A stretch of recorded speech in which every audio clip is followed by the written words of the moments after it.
سورة الفاتحة. أعوذ بالله من الشيطان الرجيم. الحمد لله رب العالمين. إياك نعبد وإياك نستعين اهدنا الصراط المستقيم صراط الذين غير المغضوب عليهم ولا الضالين. لا حول ولا قوة إلا بالله.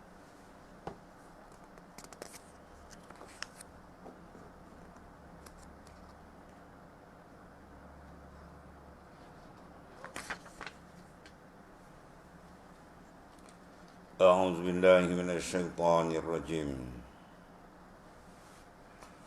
ويوم ينفخ في الصور situ. ويوم ينفخ في الصور ففزع من في السماوات ومن في الأرض إلا من شاء الله وكل أتوه داخرين وترى الجبال تحسبها جامدة وهي تمر مر السحاب صنع الله الذي أتقن كل شيء إنه خبير بما تفعلون من جاء بالحسنة فله خير منها وهم من فزع يوم آمنون ومن جاء بالسيئة فكبت وجوههم في النار هل تجزون إلا ما كنتم تعملون.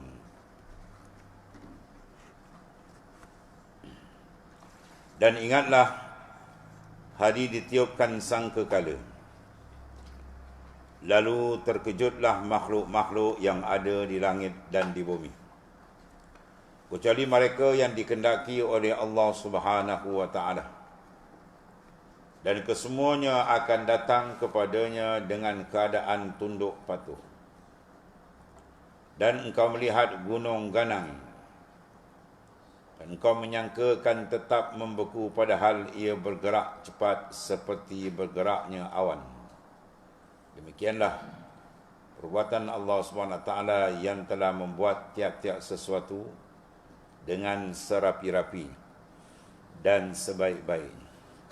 Sesungguhnya dia mendalam pengetahuannya akan apa yang kamu lakukan.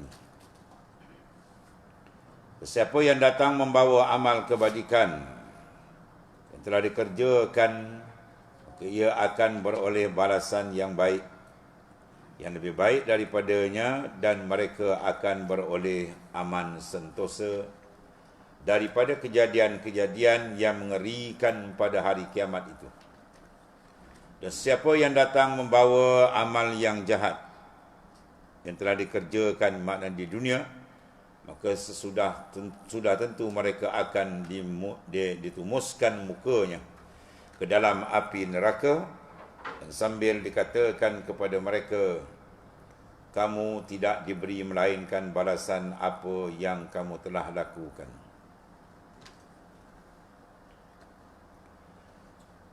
Allah Subhanahu wa taala berfirman dalam ayat di atas tentang kedahsyatan, kengerian, kedahsyatan apabila sangkakala ditiup, menandakan tibanya hari kiamat. Hari manusia bangkit balik setelah mereka dimatikan secara keseluruhannya, maka besok ditiup supaya mereka ini bangkit balik, menandakan hari kiamat. Padahal terkejut semua makhluk di langit dan di bumi, kecuali siapa yang dikehendaki oleh Allah Subhanahu wa taala. Mereka tetap hidup di sisinya, serta diberikan rezeki. Dan semua makhluk datang menghadap Allah Subhanahu wa taala dengan merendahkan diri. Dan Allah Subhanahu wa taala berfirman lagi, pada hari itu kamu akan melihat gunung ganang seakan-akan tetap di tempatnya dan tidak bergerak, padahal gunung-gunung itu berjalan sebagaimana berjalannya awan. Qala Allah Ta'ala yauma tamurru sama'u mawra wa tasirul jibalu sayra. Pada hari langit dan segala isinya bergegar dengan sekuat-kuatnya, dan gunung ganang bergerak dari tempatnya dengan cara yang luar biasa. Wa yauma nusayyirul jibalu wa taral arda barizah. Dan ingatlah hari kami bongkar dan terbangkan gunung ganang, dan engkau akan melihat seluruhnya muka bumi terdedah nyata. Ini semua gambaran-gambaran akhirnya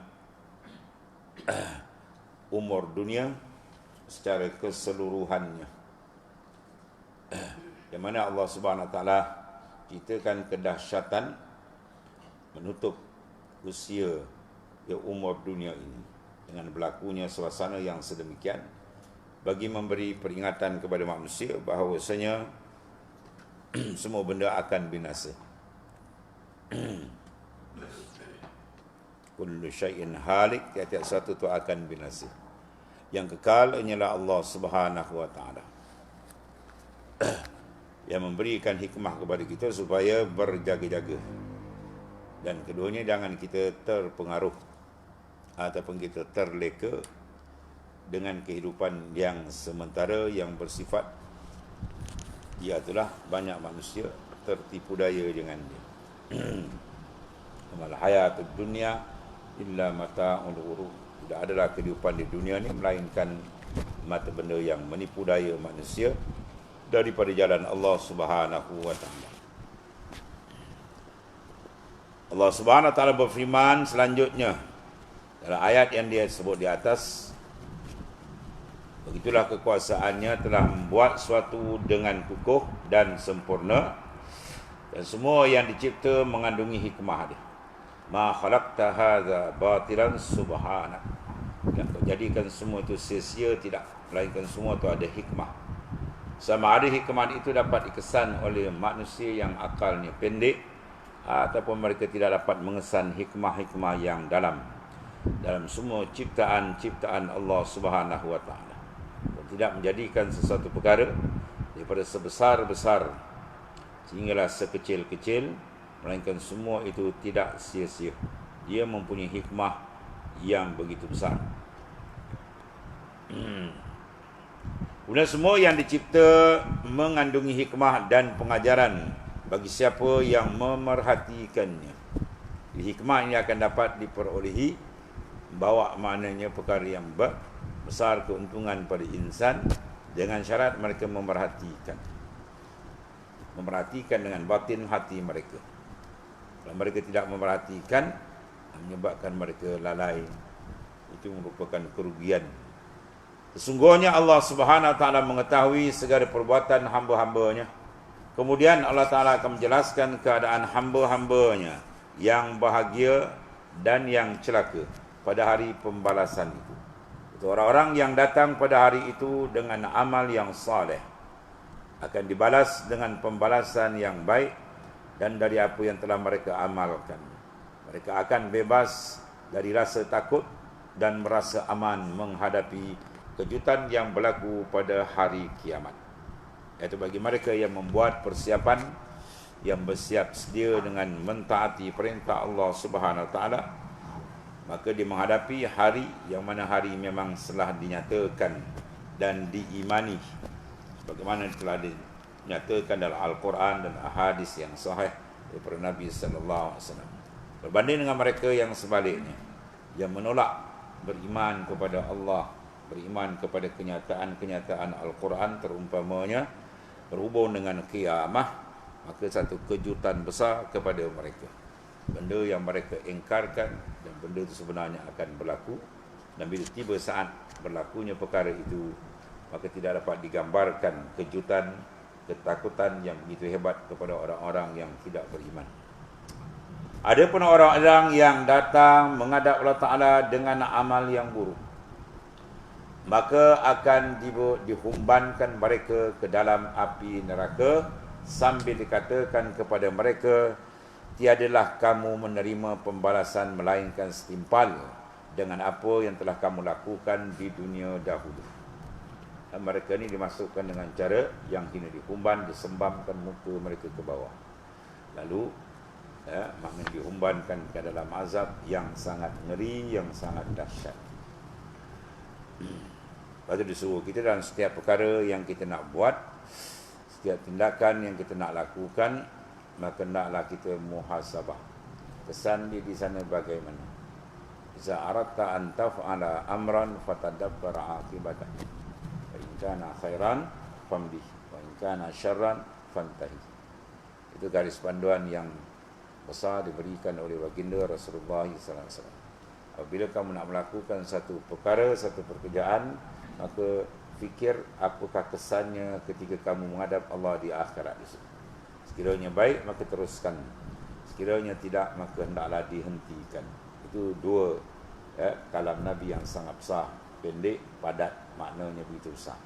Baik manusia ini berhati-hati dalam semua tindakan dia, sebab kesan risiko dia besar di akhirat kelak.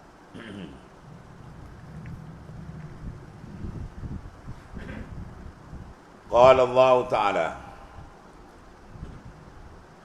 innama umirtu an a'buda rabba hadhil baldati alladhi harramaha wa lahu kullu syai' wa umirtu an akuna minal muslimin wa an atluwal Qur'an faman ihtada fa innama yahtadi li nafsihi wa man dhalla faqul innama ana minal munzirin wa qulil hamdulillahi sayuriikum ayatihi fata'rifunaha wa ma rabbuka bighafilin amma ta'malun. Katakanlah wahai Muhammad sallallahu alaihi wasallam, aku hanyalah diperintahkan supaya menyembah Tuhan Allah Ta'ala, Tuhan yang memiliki negeri Madinah ini, yang telah menjadikannya suci, lagi dia hormati dan menguasai segala-galanya. Dan aku diperintahkan supaya tetap menjadi dari kalangan orang-orang Islam yang menyerahkan diri bulat-bulat kepadanya, dan supaya aku sentiasa membaca Al-Quran. Oleh itu, siapa yang menurut petunjuk Al-Quran dan beramal dengannya, maka faedah perbuatannya itu akan terpulang kepada dirinya sendiri. Dan sesiapa yang sesat, maka katakan kepadanya, sesungguhnya aku hanyalah seorang pemberi amaran. Dan katakanlah wahai Muhammad sallallahu alaihi wasallam, segala puji tertentu bagi Allah Subhanahu wa taala yang melimpahkan nikmat-nikmatnya yang tidak terhitung. Dia akan memperlihatkan kepada kamu tanda-tanda kekuasaannya supaya kamu dapat mengetahuinya dengan jelas nyata. Dan Tuhanmu tidaklah lalai akan segala yang kamu lakukan. Tafsirnya, Allah Subhanahu wa taala menyatakan dalam ayat ini kepada baginda sallallahu alaihi wasallam,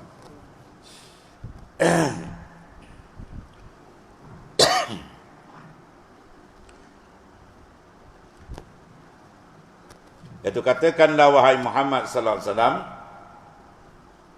sesungguhnya aku hanyalah diperintahkan untuk menyembah Tuhan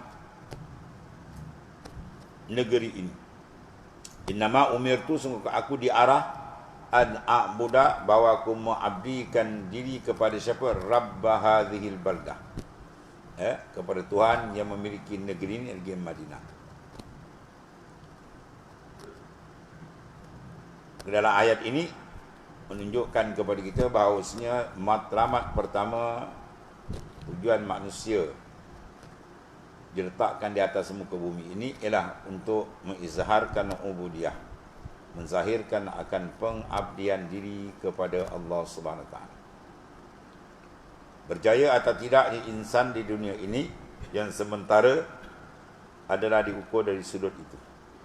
Apabila dia berjaya menterjemahkan pengabdian dirinya kepada Allah, maka berjayalah kehidupan mereka di sisi Allah Ta'ala, merupakan orang yang berjaya, golongan muflihun.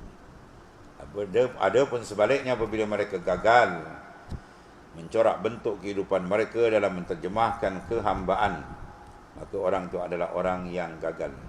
Walaupun pada pandangan mata manusia yang jahil, nampak seolah-olah mereka hebat dan sebagainya. Kita beriman kepada Allah Ta'ala, jadi kewajipan kita mengukur sesuatu perkara mengikut ukuran Al-Quran dan sunnah Nabi sallallahu alaihi wasallam.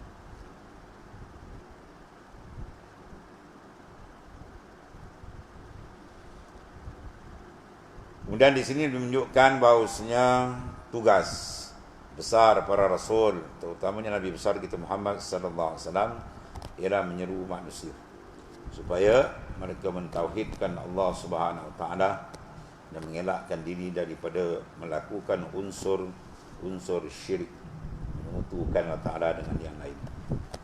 Sesungguhnya aku hanyalah diperintahkan untuk menyembah Tuhan negeri ini, hazihil baldah, Mekah telah dijadikan negeri haram, mana tanah haram, suci, mempunyai segala sesuatu yang ada di dalamnya di alam semesta ini, dan aku diperintahkan untuk membaca Al-Quran dan menyampaikan bimbingan serta tunjuk ajar kepada mereka.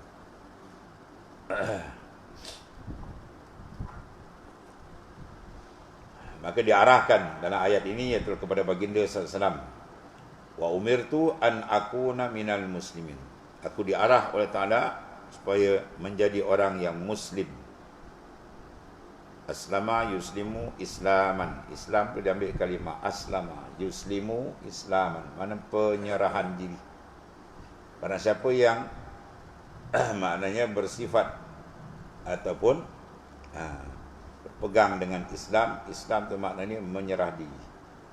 Ya, menyerah diri. Sebab itu tidak sewajarnya dan tak sepatutnya orang yang mengaku Muslim tiba-tiba dia tak serah diri dia kepada Allah. Bila kata mengaku Islam, dia kena serah. Apa mana serah? No comment. Apa saja Tuhan kata. Ya? Apa saja yang dikata Allah Ta'ala, itu mana Muslim. Mana hamba kan? Bila hamba, dia tidak ada memiliki apa-apa. Bahkan dia hanya menurut arahan Tuhan dia. Begitulah kita dengan Allah Ta'ala lebih besar daripada itu. Apa saja yang didatangkan oleh baginda adalah kita terima pakai. Ya, wa ma'atakumur rasul fakhuzu. Apa yang datangkan oleh Rasul taklah diterima pakai. Sebab itulah syarat kejayaan manusia di dunia dan di akhirat.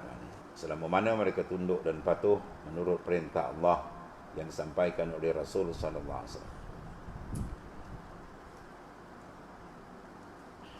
Dan di sini nyatakan bahawasanya haram, tanah haram Madinah, ya, dan Mekah, ini dua tanah haram, Mekah wal Madinah, telah disucikan mengikut keterangan daripada Al-Quran dan hadis-hadis Nabi sallallahu alaihi wasallam. Dan maka barang siapa mengikut petunjuk dan bimbingan yang terkandung di dalamnya, maka ia adalah maka adalah untuk kebaikan dan keuntungan diri mereka sendiri. Apa yang mereka lakukan merupakan kembali. Ya, fa innama yahtadi li nafsi. Semua itu kembali untuk pada diri balik, mendapat hidayat petunjuk kepada Ta'ala. Kerana yang sesat itu enggan mengikuti bimbingan dan petunjuk daripada Ta'ala yang aku sampaikan kepadanya. Maka hal yang demikian merupakan kerugian bagi diri mereka di dunia dan di akhirat. Di dunia, maka tidak ada cahaya petunjuk.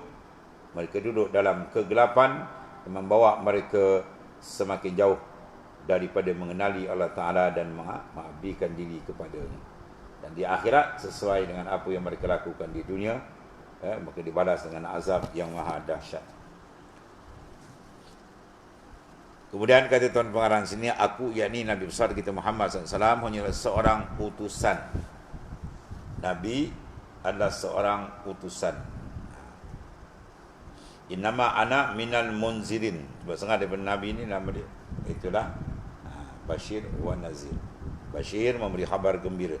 Nazir maknanya memberi apa sebaliknya. Memberi inzar, amaran bagi mereka-mereka yang membelakangkan arahan dan perintah Allah Ta'ala. Bashir maknanya yang memberi khabar gembira bagi ahli muti', orang yang taat.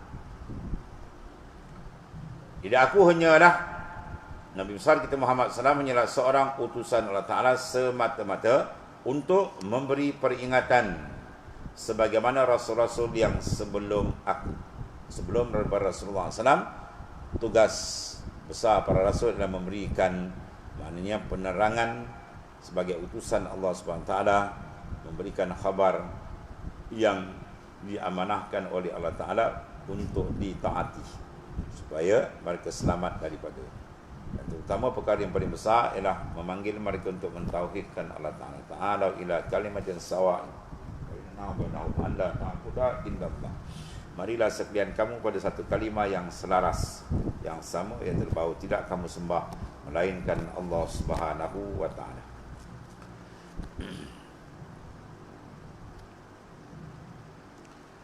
Kemudian segala puji bagi Allah Ta'ala yang memperlihatkan kepadamu tanda-tanda kekuasaannya. Ayat mana ni tanda? Ayat itu mana tanda? Maka ada tanda dibagikan dua. Satu tanda yang dilihat, satu lagi tanda yang dibaca. Ya, tanda yang dilihat ialah segala khalaik, segala makhluk. Yang paling dekat ialah diri kita sendiri. Wa fi anfusikum afala tubsirun. Pada diri kamu tidakkah kamu lihat? Satu lagi tanda mana ayat, mana tanda yang manzurah, yang dilihat. Tadi yang dibaca Al-Quran. Yang dilihat ialah segala khalaik, segala makhluk. Maka dua tanda ini jelas kepada kita. Menunjukkan apa? Iaitulah keberadaan Allah Ta'ala yang bersifat dengan sedia kala, yang kekal selama-lamanya, yang tidak menyerupai makhluknya, yang berdiri ia dengan sendiri, tidak berhajat, bahkan ia tempat dihajati. Dan begitulah segala sifat kesempurnaan yang lain bagi Allah Subhanahu wa Ta'ala. Tanpa manusia mengenali Tuhan, maka kehidupannya akan menjadi kusut, kehidupannya akan menjadi makna bermasalah, dan mereka termasuk golongan yang sesat dari perjalanan yang sebenar. Tak dapat menunaikan matlamat hidup sebenarnya, dicempakkan mereka di dunia ini. Jadi oleh kerana itu, seruan utama para Nabi dan Rasul alaihi wassalatu wassalam menyeru manusia supaya mentauhidkan Allah Ta'ala. Ya, iaitu berpegang dengan ketunggalan ketuhanan adalah milik Allah Ta'ala sahaja. Ketuhanan adalah milik Allah Ta'ala sahaja. Tidak ada yang lain. Itu makna kita mengesahkan di sudut ketuhanan Allah Subhanahu wa Ta'ala. Maka daripada itulah tapak inilah akan dibina segala amal yang saleh. Tanpa tapak akidah yang sahihah yang betul, maka amal tidak diiktiraf oleh Allah Ta'ala. Itulah pentingnya pengenalan dan makrifat serta pentauhidan kepada Allah Subhanahu wa Ta'ala. Dan sekali-kali Allah Ta'ala tidak akan lalai dari apa yang kamu kerjakan. Satu perkara yang amat besar yang perlu dimuraqabah. Sentiasa kita sedar bahawasanya Allah Ta'ala tidak lalai. Apa sahaja yang kita lakukan, semuanya dalam pandang tilik Allah Subhanahu wa Ta'ala. Maka benda ini, bila perasaan dan rasa ini menguasai jiwa manusia, dia tidak akan jatuh sama sekali kepada maksiat dan mungkar. Kecuali apabila benda ini tercabut atau terlalai daripada hatinya, timbul perasaan ketidakperasanan kewujudan Tuhan. Ini bahaya. Jadi sepatutnya keperasanan ni diberikan kepada Allah. Dengan makhluk tu kita buat tak perasan. Itu jalan sufi. Jalan sufi dia suruh kita buat tak perasan dengan makhluk. Kita kena perasan dengan Tuhan. Ada orang lalai tidak, dia perasan dengan makhluk. Dia meraihkan makhluk, pandang dan sebagainya. Tuhan dia tak perasan. Ini bahaya. Bila tak perasan, Tuhan melihat dia setiap saat. Tuhan menyaksikan segala apa dia buat. Maka berlakulah perkara yang tidak diingini daripada mungkarat, ma'asi dan sebagainya. Adapun bila selagi hudur hatinya ke hadrat Allah Subhanahu wa Ta'ala, ketika itu dia tak akan melakukan perkara itu. Contoh dalil Quran dalam hadis mengatakan la yazni zani wa huwa mukmin. Takkan melakukan kerja jahat, kerja zina itu padahal iman itu menguasai jiwa, dia beriman. Maksud dia kalau sekiranya masih kuat keimanan itu mengawal diri dia, dia tak akan terjebak dengan unsur yang tidak elok. Bila berlaku itu menandakan dia telah banyak ghaflah ataupun lalai dalam diri dia. Kita mohon kepada Allah Ta'ala supaya kita sentiasa menjadi orang yang zakirin, yang sentiasa ingat kepada Allah Subhanahu Wa Ta'ala. Dan itulah yang dituntuti kepada kita. Dan qala Ta'ala qul ya ayuhan nas ila akhir ayat. Subhanallah.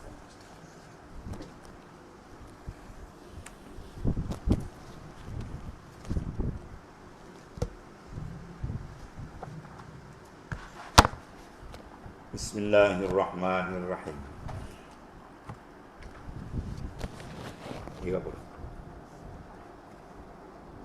Yang ke-12.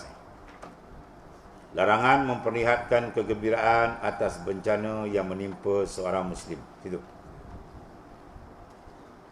Ini apabila seorang Muslim kena bencana, jangan kita tunjukkan sikap gembira. Tak dibenarkan. Ya. Dia akan menyinggung perasaan. Dia kena bala, kita sorak pula. Maknanya itu. Kita kena doakan. Dan kami riwayatkan dalam kitab At-Tirmizi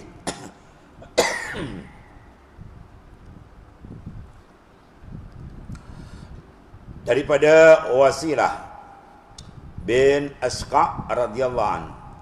Dia berkata bahawa Rasulullah sallallahu alaihi wasallam bersabda, "La tuzhiri syamatah li akhika fayarhamuhullahu wa yabtalik." La tuzhir, mana jangan kamu menunjukkan atau menzahirkan, iaitulah asyamatah, kelegaan hati. Kawan kena bala, kita seronok. Itu mana dia nampak tu, seolah-olah kita ni tidak ada peri kemanusiaan maknanya. Atau bencana yang menimpa saudaramu kepadanya. Kerana hal ini akan mengakibatkan Allah Ta'ala memberikan rahmat dan berbalik memberimu bencana. Kalau buat gitu, maka kita akan balikkan. Dia pula akan kena masaib, musibah-musibah, bala bencana. Orang tadi Tuhan selamatkan. Jadi itu maksudnya. Sebab kita sama-sama Islam ni besar kedudukan di sisi Allah Subhanahu Wa Ta'ala. Sebab masing-masing ada mutiara mahal. Apa dia? Dia itulah iman. Dalam batin hati seorang yang beriman tu mutiara besar, lebih besar daripada dunia dan isi dunia lagi, harga nilai dia. Sebab tu kita wajib menghormati sesama Islam. Doa mendoa, haram kita menyakiti. Bahkan dapat pahala besar apabila kita menggembirakan saudara seakidah dengan itu. Idhalul syurur fil qalbil mu'min ibadat. Memasukkan kegembiraan dalam hati orang beriman itu ibadat, dapat pahala. Maka lawan sebaliknya, kalau dapat pahala memasukkan kegembiraan, kalau masukkan sebaliknya dapat dosa lah. Setengah daripada dia menasukkan apa? Perasaan yang tidak elok pada dia. Dia kena bala, kita ketawa dia. Dia kena musibah, kita tak doakan dia, kita suka pula. Itu benda yang bercanggah dengan nas. Kemudian haram menghina kaum muslimin dan memperolok-olokkan mereka. Innamal mu'minuna ikhwah. Semuanya orang beriman sama-sama kita ialah saudara. Bahkan persaudaraan Islam lebih kuat daripada saudara nasab. Saudara tisan darah ni, abang adik, nak dibandingkan dengan saudara Islam, kuat saudara Islam. Dalil dia dalam Badar Kubra, peperangan Badar besar dalam bulan Ramadan zaman baginda sallallahu. Boleh katakan perang saudara.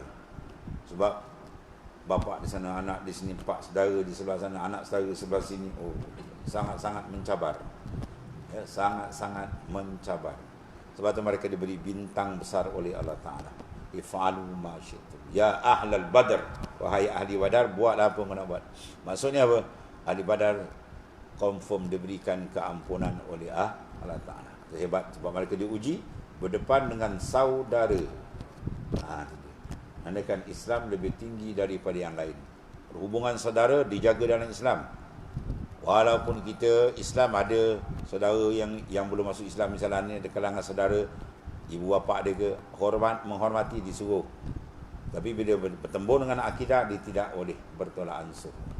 Ya, bila mereka menyerang Islam dan sebagainya, kita kena wajib mempertahankan Islam daripada mempertahankan orang yang melawan Islam, walaupun yang melawan Islam itu daripada bapa mereka, kaum keluarga mereka.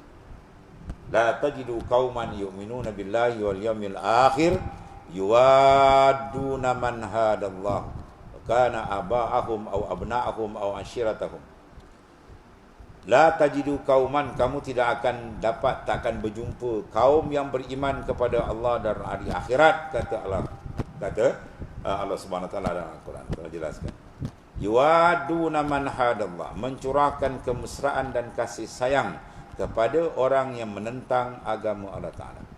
Walaupun yang menentang itu bapa mereka, abahum, au abna'ahum, atau anak-anak mereka yang menentang Islam. Maka kita tak dibenarkan mencurahkan kasih sayang kepada orang yang menghina agama Allah, yang bersekongkol dengan orang yang menentang agama Allah Subhanahu wa taala. Itu larangan segi sudut akidah, dia tidak ada tolak ansur. Jadi oleh kerana itu, akidah merupakan perkara yang sangat mahal, sebab ia merupakan lesen untuk manusia menjejakkan kaki dalam al-jannah, syurga di akhirat.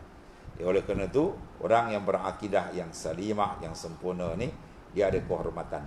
Jadi kita kena menghormati, sebab ada mutiara besar di dalam batin hati seseorang, iaitu iman dan akidah yang betul.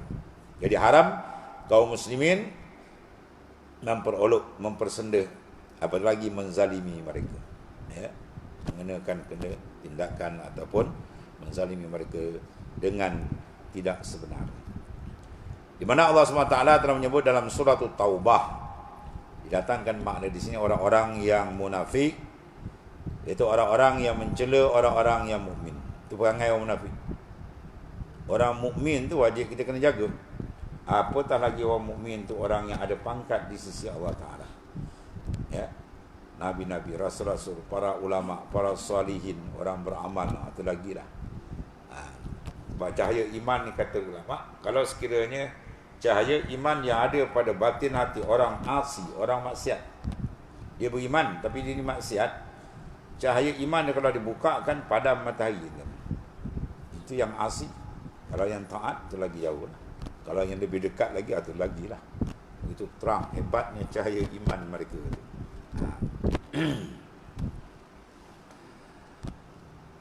Jadi sifat orang munafik tadi ialah mereka kerja dia cela. Tambah lagi ulama dia celanya. Tambah lagi orang buat kerja Islam, ya, dipersendakan. Ini memang cari naas. Ya.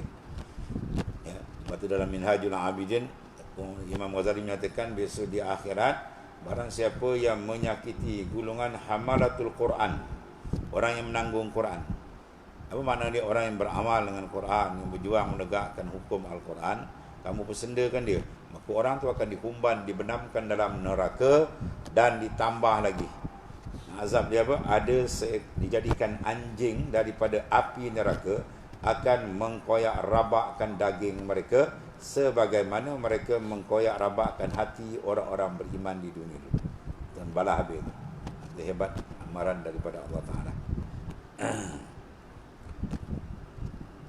Dan mencela orang-orang yang tidak memperolehi mana untuk disedekahkan selain sekadar kesanggupannya. Maka orang-orang munafik ini menghina mereka.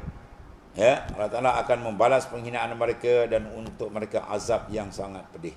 Kerja dia memang suka mengacau. Ya, golongan munafik dan golongan pengacau. Dia suka kacau orang beriman. Orang beriman yang miskin, yang susah tak dapat beri sumbangan. Dia kata apa yang kau gini bahkan macam-macam. Bila orang beriman pula beri sumbangan, sikit, ni sikit nak, Tuhan tak nak, ni sikit-sikit ni gitu. Tak ada banyak, macam-macam ada je. Memang sifat dia. Dia akan cari je. Ya, ada dijolok sana, dijolok situ, perangai munafik. Yang tempat dia besok ialah asfali darki minan nar. Bawa kerak neraka. Neraka lagi bawah lagi dahsyat kepanasan dia. Maka disediakan bagi golongan munafik tempat yang sangat hebat, nisbah azab besok.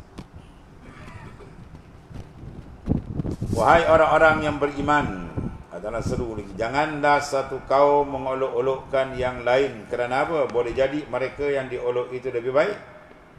Ya, yang mengolok daripada orang yang mengolok-olokkan.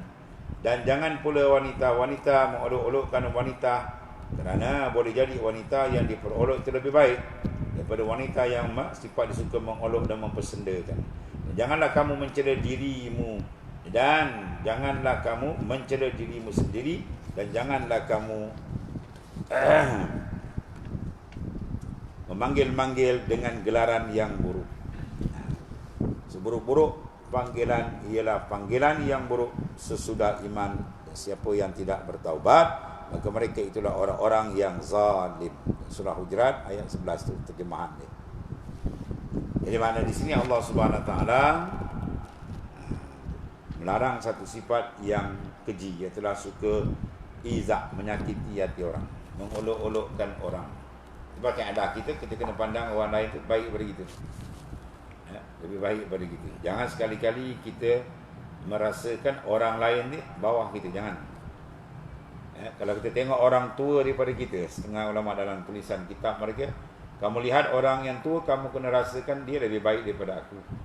Sebab umurnya sudah banyak, mungkin amalan dia lebih banyak daripada amalan. Itu cara dia. Jadi tengok orang tua, orang ni tua je, tak ada apa pun. Itu semua pandangan-pandangan yang dilarang. Ini mawak sifat tak elok, ujub, takabur akan ujub, yang merosakkan hati. Kalau kita lihat kanak-kanak pula, kita kena tengok kanak-kanak lebih baik daripada aku. Dia tak banyak dosa. Dia nakal macam mana pun dia belum balik, kalau mati direct syurga. Kita ni tak tahu lagi mana. Sehingga orang-orang yang nakal-nakal tu pun kita kena pandang dia lebih baik daripada kita. Sebab apa dia nakal, dia dapat hidayat. Kalau dapat hidayat mungkin dia lebih maksud dia apa? Tidak dibenarkan kita memandang kebaikan, sebab dia akan bawa rosaknya hati kita.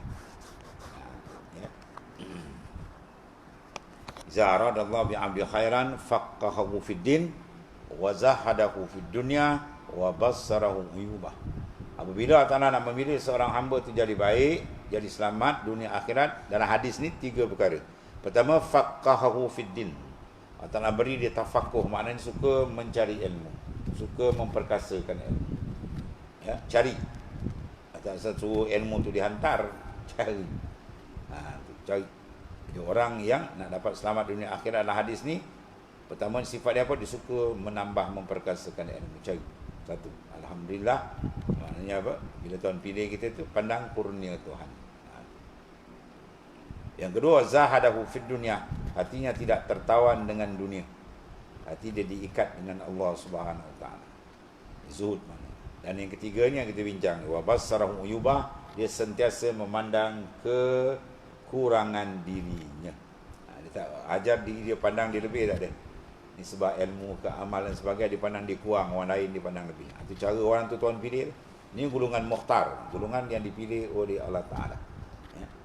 Sebab bila pandang diri kita besar, yang mulalah dia akan menghina orang lain. Ya. Sebab orang menghina orang lain, dia akan ada perasaan takabur.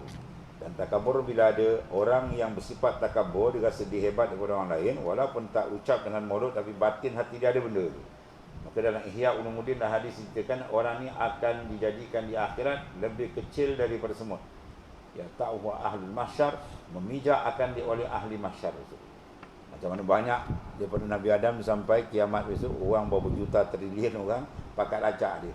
Dan kecilnya dia tu lebih kecil pada semut. Kalau semut tu pun dah halus dah.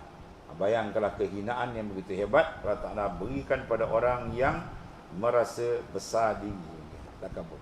Maka kita kena lawan sifat dia. Itu tawaduk. Itu tawaduk, sifat yang dipuji oleh Allah Ta'ala. Jadi hasilnya perkara ni, hina menghina, memperolok orang, ialah sebab dia rasa dia hebat. Itu bisikan syaitan dalam hati dia. Kemudian gelaran. Ini banyak orang Melayu itu. Yang tak sedap pula, nama sedap kita beri, dia pasang ke belakang. Nama dah elok dah, Muhammad. Dia bawa mat ni, mat tu macam-macam. Ya. Padahal satu tanggungjawab ibu bapa, usulnya bapa, apabila dapat kurniaan anak, mentahsinkan nama anak. Dia kena elokkan nama anak yang nak dia bagi. Sebab benda besar tu. Satu kewajipan tu, dia kena beri nama elok. Sebab itu nama akan dipanggil di yaumil mahsyar. Ya. Ni kalau buat senarai apa? Semakkan data pemilih kita tengok macam-macam nama dulu Sentul lah dia, Kontut. Macam-macam pelik nama-nama dia kan, macam-macam. Tapi nama yang paling elok. Nama yang paling tinggi darajat dia, nombor 1, apa dia? Abdullah. Itu nama dia, Abdullah. Hamba kepada Allah. Itu nama paling tinggi. Dan nama-nama yang disandarkan dengan nama Allah Ta'ala. Kemudian nama itu Nabi. Yang paling besar itu Nabi besar kita Muhammad sallallahu alaihi wasallam. Barang siapa yang mendapat 3 orang anak lelaki, kata Rasulullah SAW, seorang pun tidak dibubur dengan nama aku, maka orang ini paling jahil manusia. 3 orang anak dia lelaki. Dia campur aduk nama dengan nama bini, entah apa bunyi macam keling dia. Dah tak ada makna pun ada. Jahil now, terlampau bodoh. Sebab tu satu orang ustaz, dia namakan anak dia 4 orang nama Muhammad. Mula Muhammadun, Muhammadan, Muhammadin, Muhammad. Dia lampau dikasih kepada baginda sallallahu alaihi wasallam. Dalam hadis pada siapa yang ada letak namanya, nama aku dah datang majlis, naklah kamu muliakan dia. Nama dia tu Muhammad. Dia datang majlis kita mulia, tafasal. Muliakan ruang. Itu besarnya kita menghormati baginda sallallahu alaihi wasallam. Nama Muhammad, Muhammadan, Muhammadun, buah baris itu. Lepas tu Al-Imam Al-Ghazali 3 berderet nama ni. Imam Ghazali nama dia Muhammad. Bapa dia apa? Muhammad. Atuk dia apa? Muhammad. Muhammad bin Muhammad Al-Ghazali At-Tusi. Tu hebat Kalau kita jabatan benda tengok, bapa nama Muhammad, awak Muhammad ke kata dia? Atuk Muhammad ke? Sama nama kan. Itu mana lampaunya mereka ni kasih kepada baginda sallallahu alaihi wasallam. Tidak akan disentuh api neraka apabila bercampurnya hub kasih kita dengan baginda sallallahu alaihi wasallam. Sebab bila hasil kasih itu kuat, dia akan membawa benda mulazamah dia apa? Dia taat lah. Dia dah kasih cinta ke Rasulullah SAW. Dalil dia apa cinta, bukti dia taat, setia, berpegang dengan sunnah. Dia pegang sunnah, jaminan syurga. Man tamassaka bi sunnati dakhalal jannah. Yang berpegang teguh dengan sunnahku, jaminan syurga untuk dia. Dan dalam surah Humazah, kecelaan bagi mereka yang mengumpat dan bagi lagi pencela. Itu semua termasuk dalam perkara-perkara yang membawa kepada apa? Menyakiti saudara kita yang seagama, seakidah. Itulah al-izah, menyakiti. Jadi hadis-hadis yang menjelaskan tentang bab ini banyak sekali, cukup banyak, dan kesepakatan para ulama menegaskan akan haramnya hal yang tersebut, iaitulah mengumpat ataupun menjatuhkan ataupun menyakiti hati saudara seakidah dan seagama dengan kita, atau menghina mereka, apatah lagi membuat tindakan-tindakan yang boleh membawa kepada kezaliman terhadap insan yang seagama dan seakidah. Wallah. Bismillahirrahmanirrahim. Sayyidina wa lana alhamdulillah. Inna khaira kullahu bi'an. Subhanallah. Ya Karim.